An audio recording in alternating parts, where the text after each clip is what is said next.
jangkitan COVID-19 setakat hari ini. Ini menjadikan jumlah keseluruhannya lebih 41,600.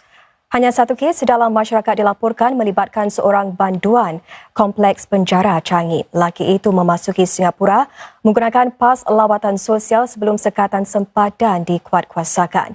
Dia sudah diasingkan daripada banduan-banduan lain sejak masuk pada 6 Jun. Sebahagian besar kes baru itu masih merupakan pemegang permit kerja yang tinggal di dormitori pekerja asing. MOH akan memberikan perincian lanjut malam ini. Sementara itu, sehingga semalam, lebih 32,000 pesakit sudah sembuh sepenuhnya. Satu tinjauan Pusat Nasional bagi Penyakit Berjangkit NCID menunjukkan pencemaran persekitaran dari pesakit COVID-19 mencapai kemuncaknya pada minggu pertama penyakit itu dihidapi. Tinjauan itu mengkaji sampel-sampel udara dan permukaan dari wad-wad umum dan unit jagaan rapi yang digunakan para pesakit COVID-19. Bahagian lantai dikesan lebih berkemungkinan tercemar diikuti oleh saluran udara, tempat pemegang katil dan gerobok tepi katil. Kesan virus itu juga ditemui di tempat duduk tandas dan butang pembilas tandas automatik dalam bilik-bilik di mana para pesakit melaporkan gejala gastrosis. Tahap pencemaran permukaan berkurangan sepanjang berlakunya penyakit itu. Meskipun tiada pencemaran ditemui di ketiga-tiga bilik ICU dalam tinjauan tersebut. Dapatan itu juga menunjukkan bahawa pesakit COVID-19 di ICU menyebarkan virus lebih sedikit kerana mereka sering dimasukkan ke ruang itu pada minggu kedua jangkitannya. Pemerintah bersedia untuk memberikan sokongan tambahan kepada pelajar yang mana proses pembangunan dan pembelajaran mereka terkesan akibat COVID-19. Ini termasuk dari segi keuangan dan emosi serta sokongan bahan pembelajaran apabila mereka kembali ke sekolah 29 hari bulan ini. Setiausaha Parlimen Kanan Pendidikan Profesor Madya Muhammad Faisal Ibrahim memberi jaminan itu dalam temu bual bersama wartawan Ruzaini Rashid. Pelajar daripada semua peringkat akan kembali ke sekolah setiap hari bermula 29 Jun.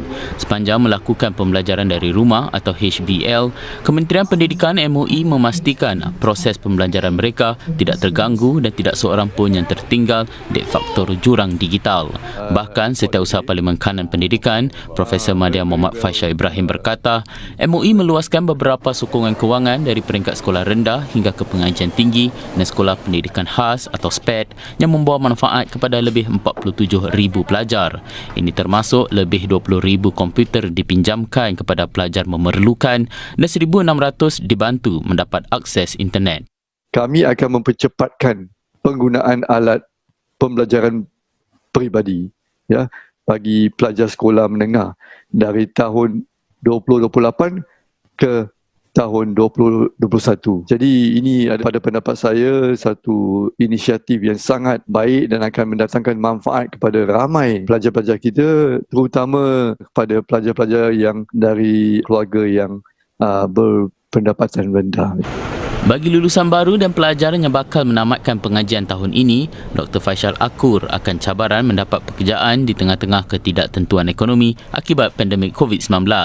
Nasihat Dr. Faisal, jangan sia-siakan peluang pekerjaan, latihan dan juga program latihan yang disediakan percuma oleh pemerintah. Kita juga mahu menyediakan warga kita untuk terus boleh membangunkan diri dengan secepat mungkin apabila krisis COVID-19 ni pulih, dan ini akan memberi peluang kepada rakyat kita untuk membangunkan keluarga mereka, membangunkan kehidupan mereka dan juga membangunkan kerjaya mereka yang mereka idamkan. 8,000 individu dan perniagaan di Singapura mungkin disasarkan para penggoda pada hujung minggu ini.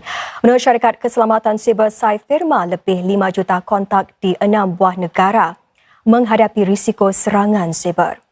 Ini termasuk Singapura, Jepun, Korea Selatan, India, Amerika Syarikat dan Britain. Sai firma menambah para penggodam yang menyamar sebagai pihak berkuasa dan Persatuan Perdagangan menghantar email memancing mangsa-mangsa dengan bantuan keuangan. Syarikat itu mendakwa telah menemui 7 email sedemikian termasuk yang mendakwa Kementerian Tenaga Manusia menawarkan $750 kepada setiap pekerja. CNA difahamkan pihak berkuasa sedar akan perkembangan tersebut. Di luar negara, Australia sudah pun mengalami serangan siber besar-besaran hari ini. Perdana Menteri Scott Morrison berkata sasarannya adalah pertubuhan-pertubuhan sektor awam dan swasta. Australian organisations are currently being targeted by a sophisticated state-based cyber actor.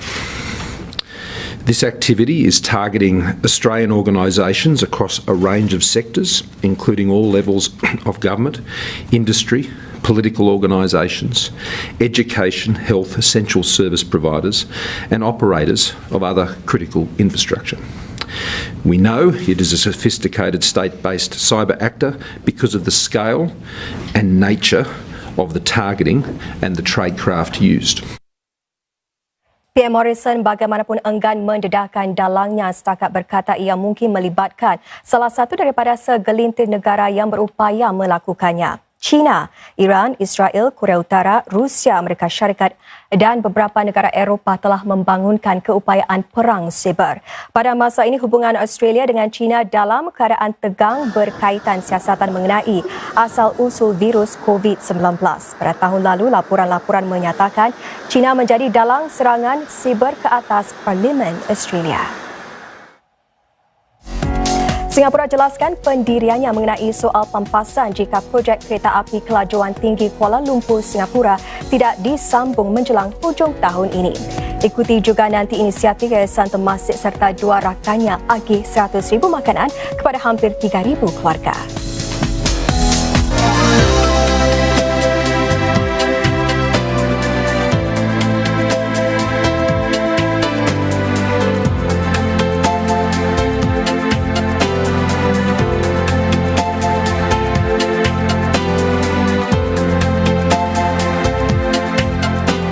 Laporan cuaca dibawakan oleh Mitsubishi Electric. Sakundalas, satu kali makan hari-hari mau. Babuji, saya datang untuk makanan kegemaran saya. Salmon, Babuji, makan tak ada jemput, ha? Sakundalas, layanan bagus, sedap gila, tak boleh habis. Hantar rumah pun boleh. Jauh. Hai semua, saya Fadli Gemsani. Anda mungkin pernah mendengar cabaran dan kepayahan mereka dari latar belakang yang berbeza sepanjang pemutus rantaian jangkitan COVID-19 ini. Cabaran ini menjadi lebih hebat bagi mereka yang kurang upaya serta penjaga mereka. Hari ini ingin saya kongsi kisah tentang Cik Siti, seorang ibu tunggal yang juga menjaga anak lelaki berusia 31 tahun yang juga kurang upaya. Cik Siti sendiri menghidapi masalah buah pinggang di tahap akhir. Di masa yang mencabar dan tidak menentu ini, satu pendekatan bantuan yang dipadan langsung bersama CARE akan membantu Cik Siti dan anaknya dengan sumbangan wang tunai bagi perbelanjaan harian, kos perubatan dan juga penghantaran barangan makanan kering ke rumah mereka. Ini adalah usaha The Medicorp Enable Fund, sebuah dana masyarakat yang diuruskan SG Enable. Sudikah anda membantu keluarga-keluarga seperti Cik Siti? Pastinya sumbangan anda akan membantu mereka yang mempunyai ahli keluarga kurang upaya dengan menampung kos perbelanjaan harian, kos perubatan dan juga rawatan bagi menangani masalah tekanan.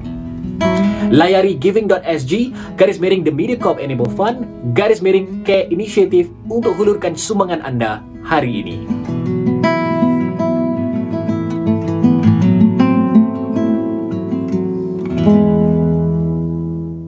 Berkesannya daripada segi kaki saya, usus saya, saya naik motor dulu tak boleh naik. Sebab kaki sakit. Sekarang dah alhamdulillah dah boleh naik dah. Dah jadi rider. Dah jadi awi dah sama Ella. Yang belum cuba, pada saya awak cubalah. Jangan cuba satu. Bila habis, continue sampai macam saya lah. Saya tak stop. Habis saya continue sampai sekarang. Alhamdulillah.